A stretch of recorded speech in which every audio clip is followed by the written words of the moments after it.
Hello everyone, welcome to SB institute. Welcome you all. আমি শুভেন্দু অধিকারী তোমাদের জন্য কারেন্ট অ্যাফেয়ার্সের খুব গুরুত্বপূর্ণ আরো একটি ক্লাস নিয়ে চলে এসেছি। তোমরা জানো যে চ্যানেলে কিন্তু উইকলি কারেন্ট অ্যাফেয়ার্স আমরা দিই এবং সমস্ত কনসেপ্টের ক্লাসও দিই। আজকে সেটা আর কি, আজকে উইকলি কারেন্ট অ্যাফেয়ার্সের ডে, সেজন্যই সেই উইকলি কারেন্ট অ্যাফেয়ার্স নিয়ে কিন্তু আমরা চলে এসেছি। আর বলবো ভিডিও শুরুর আগে যারা আমাদের চ্যানেলে নতুন আছো ও অবশ্যই চ্যানেলটিকে সাবস্ক্রাইব করে রাখো এবং পাশে থাকা বেল আইকনটিকে প্রেস করো, যাতে প্রত্যেকটা আর কি আপডেট আসার সাথে সাথে কিন্তু তোমরা নোটিফিকেশন পেয়ে যাও। আর আমাদের ভিডিওটা একদম স্কিপ না করে পুরো শেষ পর্যন্ত দেখো, কারণ ক্লাসটি খুবই গুরুত্বপূর্ণ হতে চলেছে, এটাই বলবো। আর হচ্ছে যে যদি আমাদের ক্লাসটি ভালো লাগে অবশ্যই লাইক, কমেন্ট এবং শেয়ার করো। চলো দেখো, প্রথমে আমরা কি দেখবো যে দোস্তি ট্রাইল্যাটারাল কোস্ট গার্ড এক্সারসাইজ, মানে একটা ত্রিপাক্ষিক একটা কোস্ট গার্ড আর কি, ঠিক আছে, যে এক্সারসাইজ, সেটা হচ্ছে কি, তার নাম কি দেখো, তার নাম হচ্ছে যে দোস্তি, ঠিক আছে। এটা কোথায় হচ্ছে, এটা কততম, এটা হচ্ছে 16 অর্থাৎ 16তম আর কি ট্রাইল্যাটারাল এক্সারসাইজ। খুব ভালো করে মনে রাখতে হবে, কারণ দ্বিপাক্ষিক ত্রিপাক্ষিক মানে যেগুলো আর কি, এই যে মানে এক্সারসাইজ গুলো, যেটা মহড়া গুলো আর কি, ঠিক আছে, সৈন্যবাহিনীর যে মহড়া গুলো সেগুলো কিন্তু খুব গুরুত্বপূর্ণ, ঠিক আছে।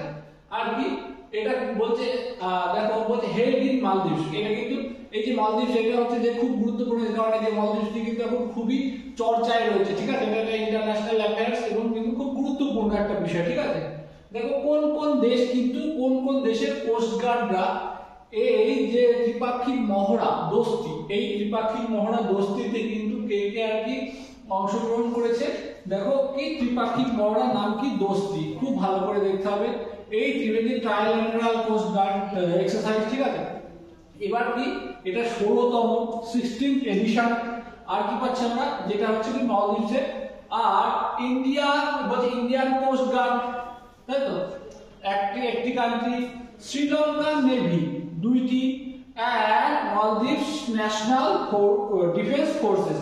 এই 3টি দেশের কোস্ট গার্ডদের নিয়ে যে ট্রাইল্যাটারাল কোস্ট গার্ড এক্সারসাইজ যেটি হলো, তার নাম কি পাচ্ছি আমরা, তার নাম হচ্ছে দোস্তি, যেটি কোথায় অনুষ্ঠিত হয়েছে, সেটি হয়েছে মালদ্বীপসে। ক্লিয়ার? তাহলে এই কটি ইনফরমেশন কিন্তু আমরা পেলাম। চলো নেক্সট দেখবো যে দা সেন্ট্রাল এক্সাইজ ডে।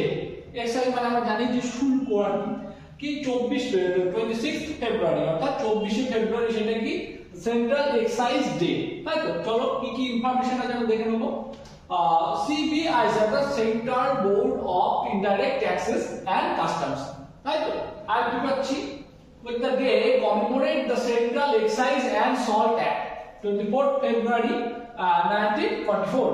তাহলে আমরা কি কি পেলাম, আমরা পাচ্ছি যে এই যে সিবিআইসি বা central board of direct taxes and customs, এই যে বিষয়টা যে সেন্ট্রাল এক্সাইজ ডে তে আমরা পাচ্ছি, সেটা হচ্ছে কি কোন কিসের জন্য আর কি, এটা আমাদের এগুলো আমাদের কি মনে করা, এক কথা যদি বলি, সেটা হচ্ছে আমাদের যে 24শে ফেব্রুয়ারি 1944 লবণ আইনের কথা আমরা কিন্তু বলতে পারি। ক্লিয়ার? সেটাকে আমাদের মনে করা। সিবিআইসি ডিটেইলস আমরা দেখে নেবো। কি চেয়ারম্যান কে সঞ্জয় কুমার আগরওয়াল, অর্থাৎ সিবিআইসি অর্থাৎ কি central board of indirect taxes and customs এর কিন্তু কি আছে, যে চেয়ারম্যান রয়েছে সঞ্জয় কুমার আগরওয়াল। ক্লিয়ার? নেক্সট কি দেখবো আমরা, হেডকোয়ার্টার রয়েছে কিন্তু নিউ দিল্লি। তাহলে এই কতগুলি ইনফরমেশন একবার আমরা রিকল করে নেবো। দেখো the central excise day 24 February 26 February. আর কি পাচ্ছি, সিবিআইসি অর্থাৎ central board of indirect taxes and customs. আর কি পাচ্ছি, the day commemorate the central excise and salt act 24 February, ঠিক আছে। আর কি 1944। আর কি পাচ্ছি, যে সিবিআইসি চেয়ারম্যান সঞ্জয় কুমার আগরওয়াল, যার হেডকোয়ার্টার কিন্তু নিউ দিল্লিতে। ঠিক আছে, চলো national science day. National science day দেখো 28 ফেব্রুয়ারি, তাই তো। ন্যাশনাল সায়েন্স ডে কি জন্য পালন করা হয়, আমরা জানি কমিমেমোরেট দ্য রামস এফেক্ট, কমিমেমোরেট দ্য রামস এফেক্ট, ঠিক আছে। এখানে একটা ভুল হয়েছে, যে এটা টি পড়বে, ঠিক আছে, আচ্ছা আমরা পরে দিয়ে দিচ্ছি। বলছে না, sorry, national science day. National science day কত তারিখে পাবে, 28শে ফেব্রুয়ারি। ক্লিয়ার? কমিমেমোরেট দ্য রামস এফেক্ট আর কি, যে কি চন্দ্রশেখর ভেঙ্কটরামন, ঠিক আছে, যার থিম, এই বছরের থিম কি আছে, ইন্ডিজিনাস টেকনোলজি ফর বিকশিত ভারত, তাই তো। দেখো এই যে রামন্স এফেক্টটা কি, রামন্স এফেক্ট হচ্ছে তিনি যে ফোটন কণার যে আবিষ্কার তিনি করেছিলেন, তার কারণে কিন্তু এই যে এইটা ন্যাশনাল সায়েন্স ডে যে 28 ফেব্রুয়ারি এই দিনে কিন্তু কি সায়েন্স ডে হিসেবে পালন করা হয়। আর এই যে চন্দ্রশেখর ভেঙ্কটরমন বা সিভি রমন, তিনি কেন বিখ্যাত আরো যদি বলি, তিনি ভারতরত্ন প্রাপক। প্রথম যে 3 জন ভারতরত্ন প্রাপক ছিলেন তাদের ভিতরে কিন্তু তিনি একজন, ঠিক আছে, তাদের ভিতরে তিনি একজন। তিনি 1954 সালে ভারতরত্ন দেওয়া হয়েছিল, কত সালে? প্রথম 1954 সালে। তিনি কিন্তু 1954 সালে কিন্তু যে প্রথম 3 জনকে ভারতরত্ন দেওয়া হয়েছিল তাদের ভিতরে কিন্তু তিনি একজন ছিলেন, বা সিভি রমন, ঠিক আছে, সিভি রমন, চন্দ্রশেখর ভেঙ্কটরমন। তাই তো আমরা কি কি পেলাম তাহলে? 1954 তে আর কি যে ভারতরত্ন দেওয়া হয়েছিল তার ভিতরে তিনিও কিন্তু একজন, বা ভারতের প্রথম ভারতরত্ন প্রাপকের একজন ব্যক্তিও তিনি ছিলেন, ঠিক আছে। আর এই বছরের থিম কি পাচ্ছি আমরা? ইন্ডিজিনিয়াস টেকনোলজি ফর বিকশিত ভারত, ঠিক আছে। চলো নেক্সট দেখো, আর্চারি এশিয়া কাপ 2024, যে ধনুর্বিদ্যার যে এশিয়া কাপ 2024 সেটা কোথায় অনুষ্ঠিত হয়েছে? সেটা হচ্ছে ইরাকের বাগদাদে কিন্তু অনুষ্ঠিত হয়েছে, ঠিক আছে।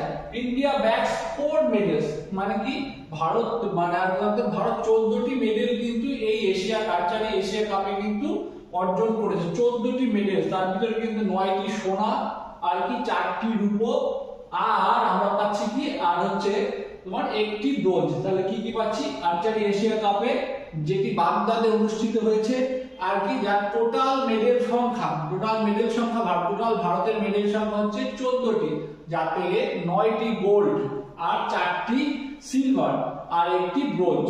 এই হচ্ছে যে টোটাল মেডেল সংখ্যা ভারতের, ঠিক আছে। চলো তারপরে কি, BBC appointed new chairman. BBC অর্থাৎ ব্রিটিশ ব্রডকাস্টিং কর্পোরেশন, যেটা আর কি যে নিউজ চ্যানেল আর কি, সেটা তার নতুন চেয়ারম্যান হয়েছেন কে? নতুন চেয়ারম্যান হয়েছে আমাদের সমীর সাহা। কি সমীর সাহা, যিনি আর কি ভারতীয় বংশোদ্ভূত একজন ব্যক্তি, ঠিক আছে।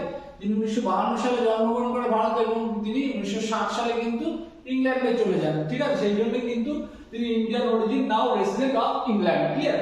তারপর দেখো সাকসিডেড দ্য অ্যাক্টিং চেয়ারম্যান, ঠিক আছে, মানে আগে কার্যনির্বাহী যে সভাপতি ছিলেন, অ্যাক্টিং চেয়ারম্যান কি নাম, তার নাম কি ডেভ অ্যালান ক্রস স্টিফেন্স, ঠিক আছে।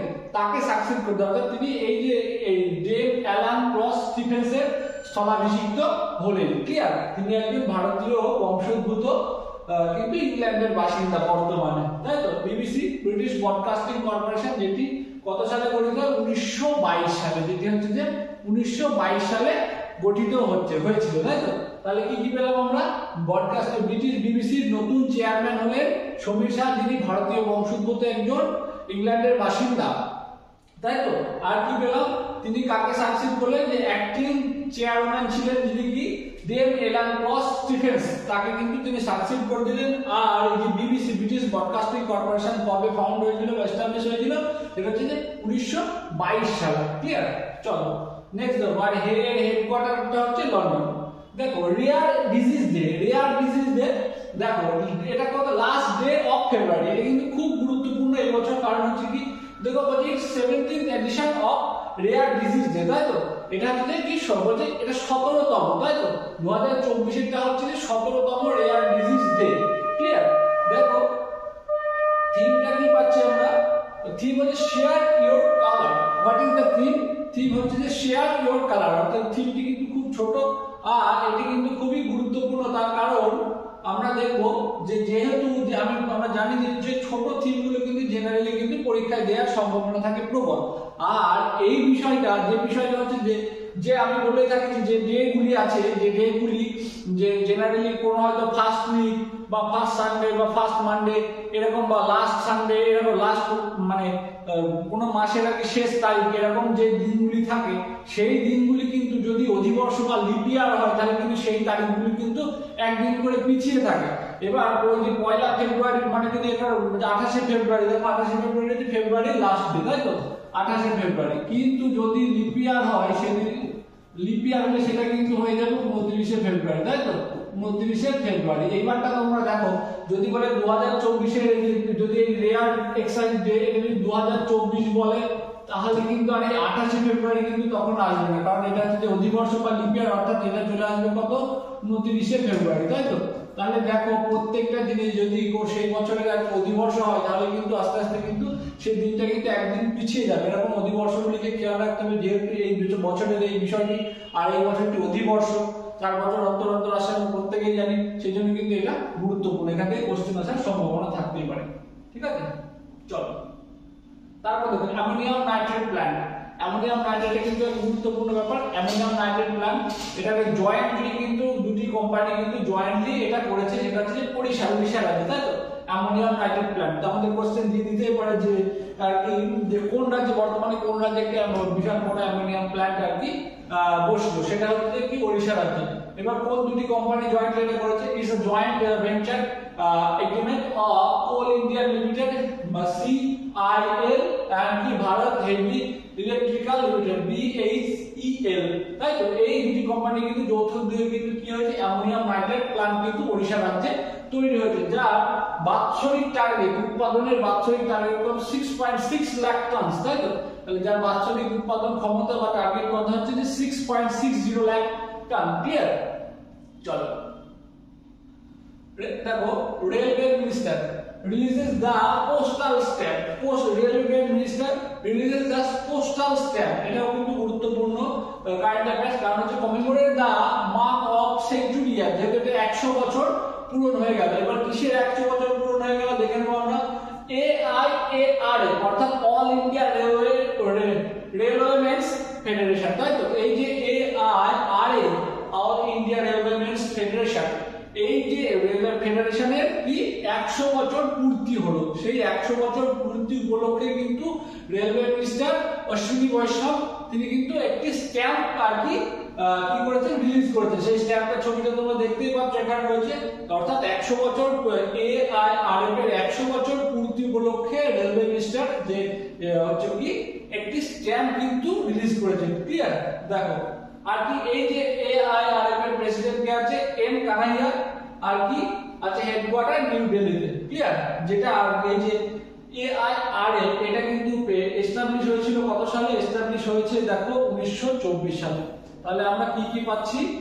অনেকগুলো ইনফরমেশন। দেখো আমাদের অশ্বিনী বৈষ্ণব তো আমরা প্রত্যেকেই জানি যে রেলমন্ত্রী রয়েছেন তিনি, আর কি commemorate the mark of century year, অর্থাৎ এটা কত সেঞ্চুরি ইয়ার, এটা কত সালে হচ্ছে 1924, আর এটা কত 2024, এটা হচ্ছে 2024, অর্থাৎ 100 বছর পূরণ, 100 বছর পূর্তি উপলক্ষে কিন্তু কি হয়েছে দেখো আর কি এটা একটা নতুন রেল মিনিস্টার আর কি একটি স্ট্যাম্প রিলিজ করেছে। তাহলে এইগুলো ছিল আজকের কারেন্ট অ্যাফেয়ার্স। ক্লিয়ার?